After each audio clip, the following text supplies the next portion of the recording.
Hey guys, it's Jake here at Canadian Cutting Edge. So what do you think about my facial hair? Should I keep it really closely trimmed, nice and short? Or is this really good? Or should I grow it, a nice big long beard? I don't know. My wife probably wouldn't let me do the long beard thing. She'd probably cut it off in the middle of the night when I'm sleeping or something. Anyhow, let's take a look at this knife today. We're looking at my very first Artisan Cutlery knife. I did the unboxing for this a little while ago. And one of the reasons why I'm doing this video today is because Massdrop, where I got mine, has this on sale again right now for just another 2 days or something.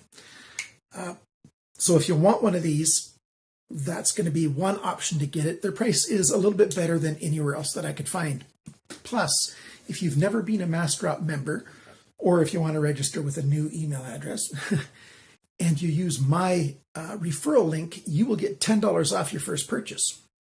So down below in the video description area, you click on the little triangle, little black triangle down there if you're on a cell phone or a mobile device. And if you're on a computer, then down there, just above the first comment, it'll say show more. And you click on those words show more and you'll get to the video description. And I'll have the link to Massdrop and the link to this particular knife as well. They got a lot of knives on sale right now, a couple of Best Tech ones, several other ones. And sometimes their prices are no good, like no better than anywhere else. Sometimes their prices are a fair bit better than other places, sometimes just a little bit. You always have to watch what you want. Watch what your prices are. I'm not one of these guys that says Massdrop is the be all and end all, no, but some of their knives, and this one is actually on a fairly good price compared to what you can get in other places. I got a special version. I got the one with the rounded G10. The lower cost one comes with a flat G10 handle scale, and this is nice radius on it, and two colors, black and white G10.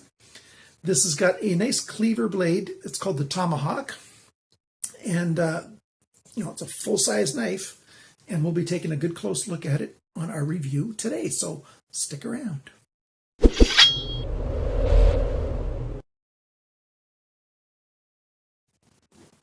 Okay, when you buy this knife, it comes in this nifty little pouch, which I showed in the unboxing. I don't know if it's really nifty. It's just a pouch with their logo on it. I'll probably never ever use it again, except for maybe to store the knife every once in a while. So let's put that up here on the side right there. Actually, no. I think their logo, which way's up on their logo?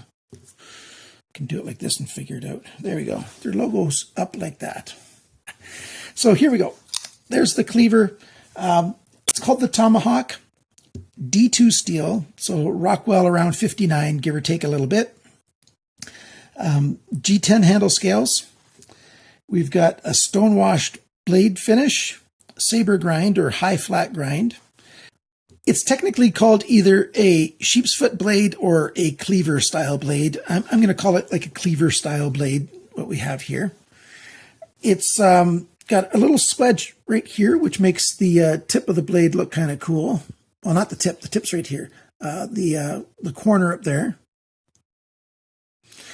There's their logo, and I like the nice little orange ring around the pivot screws. It's a flipper. Right and left side pocket clip. Nice lanyard hole back here. Small back spacer knife. And there's a little bit of skeletonizing inside the handle. And it's a little early, but hey, let's switch things up. Let's show you some of the still pictures that I have of the insides of this knife.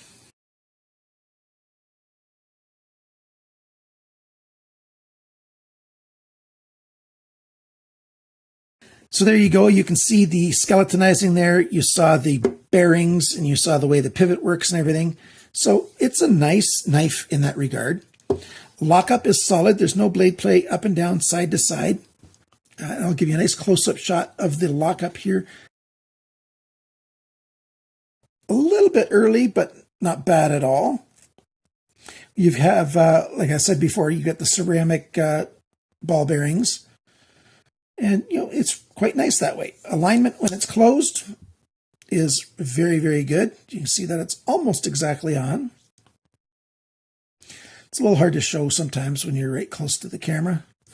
Pocket clip is that deep carry style. Let's see what that pocket clip looks like when I use a pocket.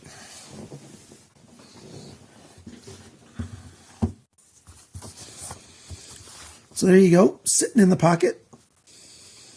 Doesn't show off badly.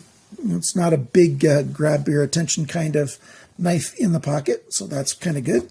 The pocket clip holds very well. The retention is good. Oh, I forgot to mention the detent. Let's take a look at that. You can hear it and see it, of course. The detent holds the knife closed quite well. You pull on it and it wants to stay closed until you defeat that detent ball, but it's a good detent ball. Flipper tab is back swept, which is great for using the light switch method to open the knife. That works great.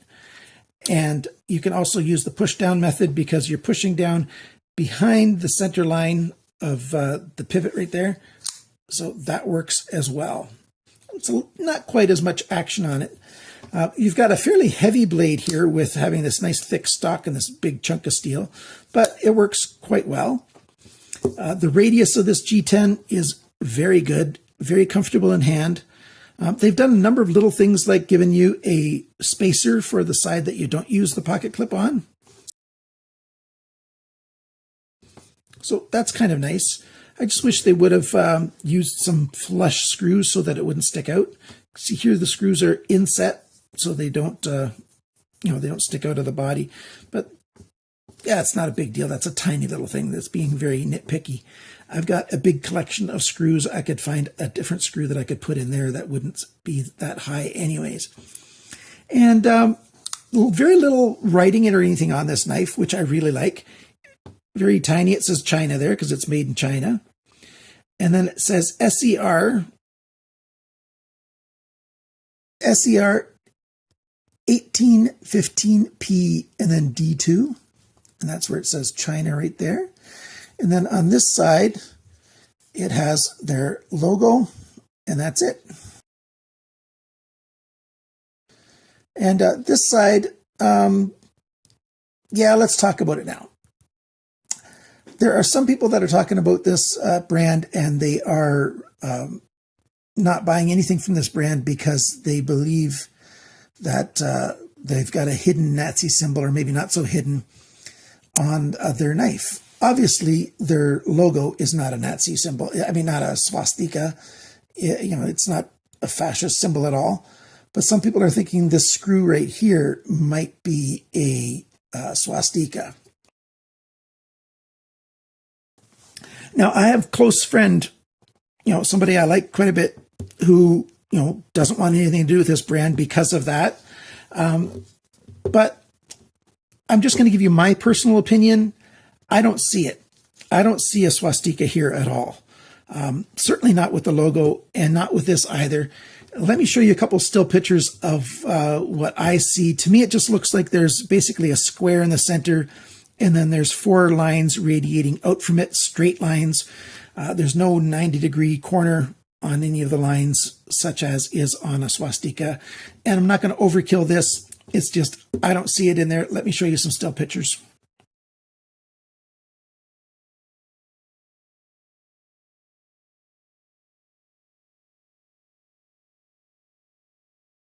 So there you go. That's my opinion. I think they just, they could do, because that perception is out there, I think it would be wise for them to redo this pivot screw and maybe use 3 lines or something. But that being said, I don't think that there is a hidden agenda inside this company. I think it's just an innocent, design feature that looks, to some people like a similar shape to a swastika. Let's go over all of the specs and everything on here. The cutting edge is 8.8 centimeters, 3.46 inches. Blade length, so from the G10 to the tip, 10.1 centimeters, 3.98 inches, so basically a 4-inch blade. The blade thickness is 3.6 millimeters, that's 0.142 inches. The blade depth, and at its biggest spot right here is 2.9 centimeters, 1.14 inches. The thickness of the edge behind the grind is 0.53 millimeters. That's 0.021 inches. Perfect thickness of the blade right at that cutting edge makes it a great slicing knife.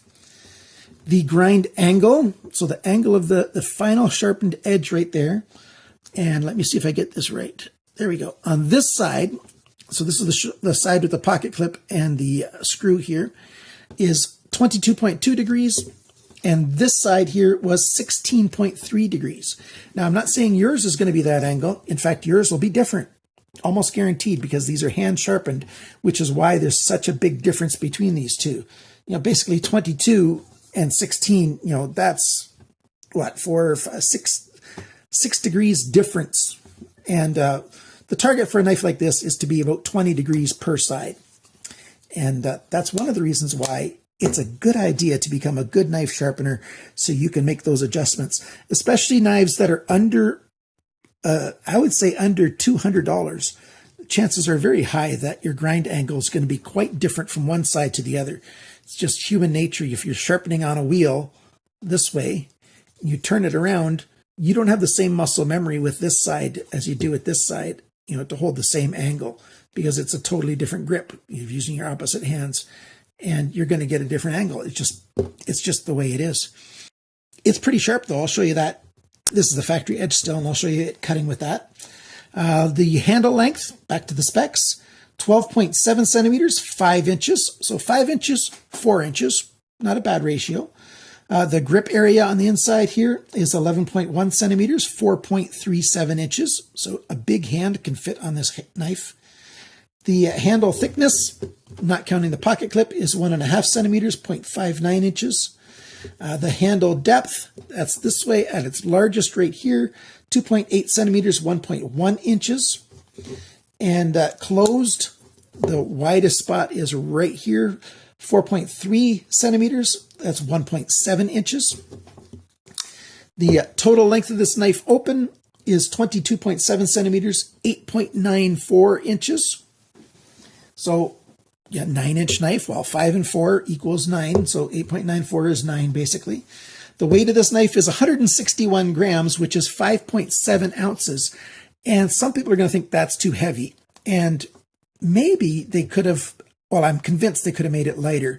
You saw those internal pictures. They could have done more skeletonizing. Let me refresh your memory of the skeletonizing.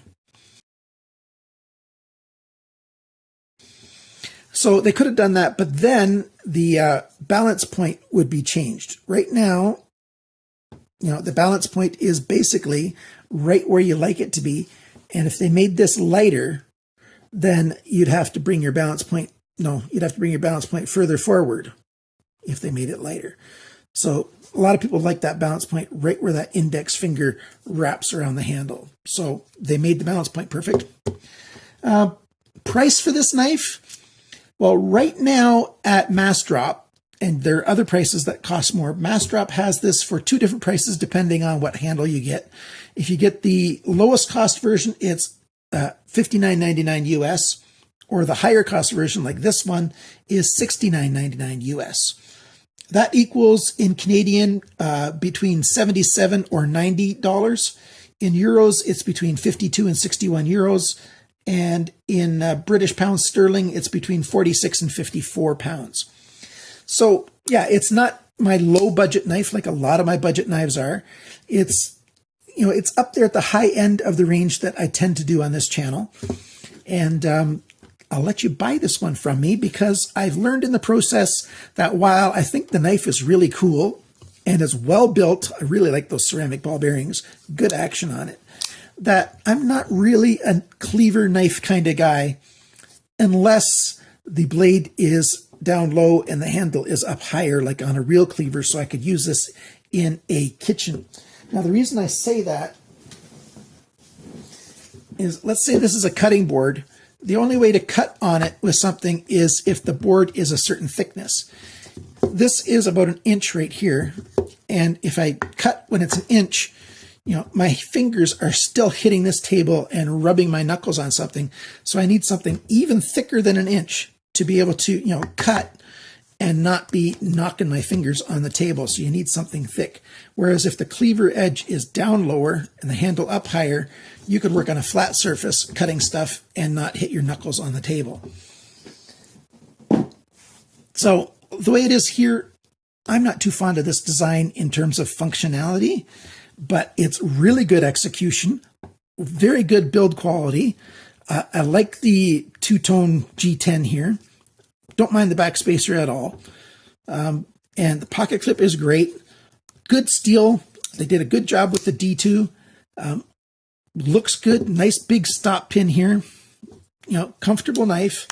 You're probably not going to do a reverse grip with a cleaver like this, but you certainly could. They got this angle back here, perfect for the thumb to get back there. There's no hot spots in my hand when I use this. The pocket clip works great. Didn't heat up anything. Except for I might chamfer these edges here on the G10 and round them off just a little bit. It did get a little bit hot, those corners in my hand when I was using it for a while, cutting some cardboard and stuff. But overall, this forward choil here, I didn't talk about that yet, fits my size finger perfectly, so you can sneak up and do some fine cutting. I used this knife actually to make some feather sticks and do some wood stuff outside, and it worked fine for that. The nice wide tang of the blade here helps to get some pressure with your thumb on it, so that worked well. Let's see how well it cuts right now. Push cut.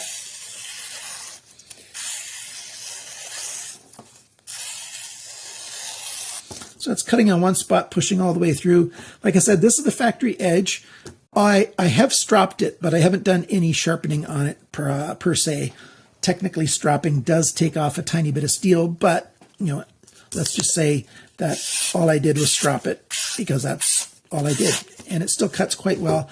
D2 is a really good budget steel, budget to low mid-level kind of grade steel. Flipper's great. Let's just summarize again. The flipper's really good, works in both kinds. Good grip on this, like the D10. The forward choil is functional, like the big stop pin. I'm reading off my notes now.